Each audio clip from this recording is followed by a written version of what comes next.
Ons is bome. 'n Party van ons dra vrugte, ander net blare en sommige is kaal. Wanneer ons vrugte dra, is ons geanker in Jaffa, God. So ons is opreg voor hom en ons loof en prys hom met ons hart en nie net met ons mond nie. Ons is standvastig in geloof, ons is bruikbaar vir hom. Ons lewenswandel getuig van sy liefde en sy waarheid. Diegene wat net blare dra, sy geloof is swak en 'n swak geloof is 'n oop deur vir die vyand. Omdat hierdie mense 'n gewoonte godsdiens het, breek hulle geloofsanker met die eerste storm. Kaalboommense se geloof is dood. Die vyand het hulle blare afgepluk. Hy het hulle beroof van hul bietjie geloof. Nou is hulle soos rolbosse in die wind. Hulle is nou 'n speelbal in sy hande. Hierdie groep en die vorige groep is bid vir my mense.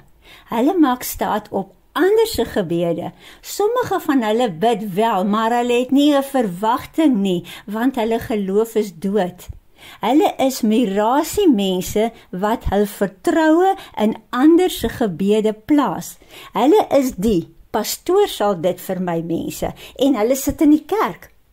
Jeremia 17 vers 5, vervloek is die man wat op die mens vertrou en vlees sy arm maak, terwyl sy hart van die Here afwyk. Vers 6, die eerste gedeelte, hy sal wees soos 'n kaalbos in die wildernis. Geloof is brood vir elke dag. Dis nie 'n koek vir spesiale geleenthede nie. Daar's twee soort gelowe. Die eerste een is om aan God te glo en alles wat oor hom gesê word, maar dit is eerder 'n vorm van kennis as geloof.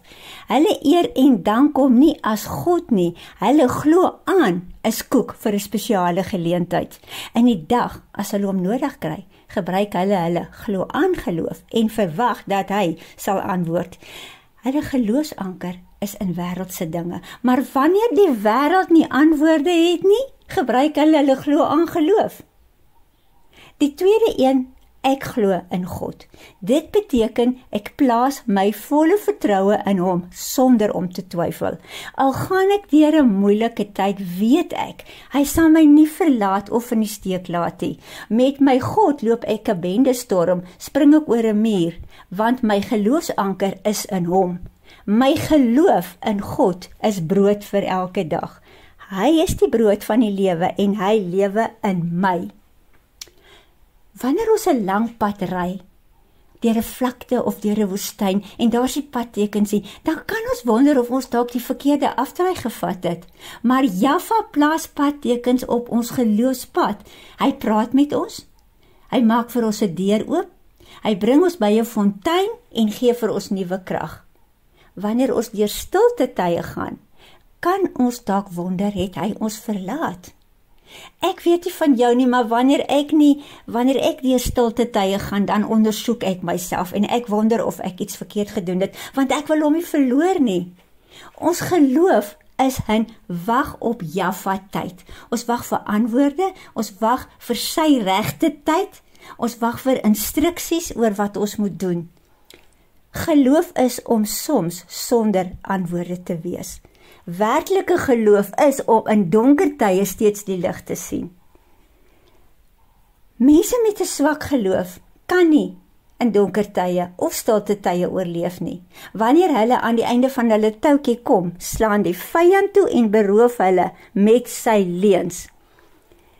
Ons moet ons lewenshuis bou met God, Jaffa, se woord. Dis die stene. Ons geloof is die sement, moet so sterk wees dat dit die stene aan mekaar kan hou. Ons fondasie moet Jaffa wees. As ons nie op hom bou nie, is ons bouwerk te vergeefs. En wanneer die tou van ons geloofsanker breek, sal ons soos 'n bootjie op die oop see wees, en die branders, die vyand, sal ons sink. Ons sal nie in staat wees om sy aanvalle af te weer nie. 2 Samuel 22 vers 29. Want U is my lamp, o Here, en die Here laat my duisternis opklaar. Kom ons vra vir Jaffa om ons genoeg geloof te gee, sodat ons in donker tye steeds die lig sal sien.